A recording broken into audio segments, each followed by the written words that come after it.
भगवान शंकर और माता पार्वती प्रसन्न मुद्रा में थे, तो बोले चलो आज भक्तों के दर्शन करते हैं। माता जी ने कहा चलो। भगवान एक साधु के वेश में हो गए, माता जी पीछे साध्वी के रूप में हो गई। एक धनी आदमी चारपाई पे बैठा सुपारी कतर के खा रहा था, 50 गाय भैंसे सब। उससे कहा भाई 100 ग्राम दूध दे दो, हमारे ठाकुर को स्नान करवाना है। जाने क्या क्या अशुद्ध शब्द बोल गए। पार्वती जी एकदम रुद्र दृष्टि में, हम दर्शन कराने आए भक्त के।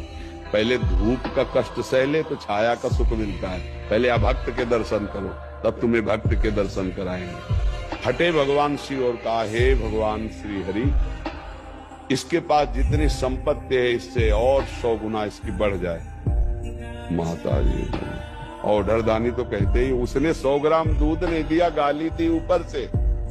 और ये भगवान है। फिर भगवान बोले आओ चलते हैं तुम्हें भक्त के दर्शन कराने। एक गांव में गए तो फुसा की झोपड़ी थी, उसमें उसकी माँ रहती थी, एक गाय थी।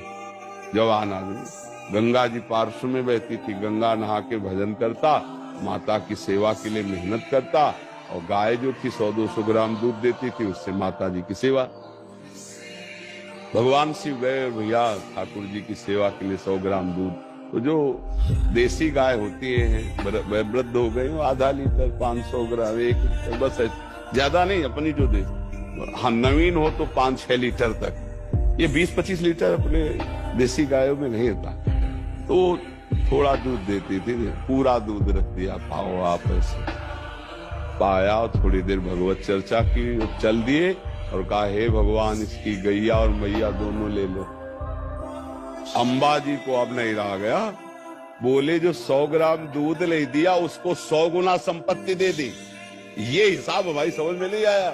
और जिसने जितना था उतना दे दिया गरीब आदमी, तो उसके दूध की जो वृत्ति आती थी वो गैया, और बात करने के लिए थी मैया, दोनों आप ऐसा बोले। यही तो समझ ठीक समझो।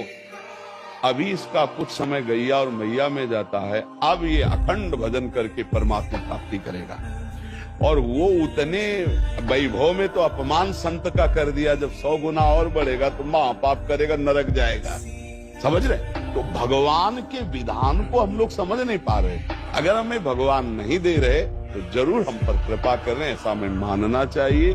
नाम जप करो, दूसरों की सेवा करो, तभी आप ये भक्ति का रास्ते समझ पाओगे। दूसरों से सुख लेने की भावना, भगवान को भूलकर संसार में रमना, तो आप अध्यात्म नहीं समझ पाओगे, भक्ति नहीं समझ पाओगे, तो पापाचरण बनेंगे, हृदय अशांत रहेगा, दुर्गति होगा।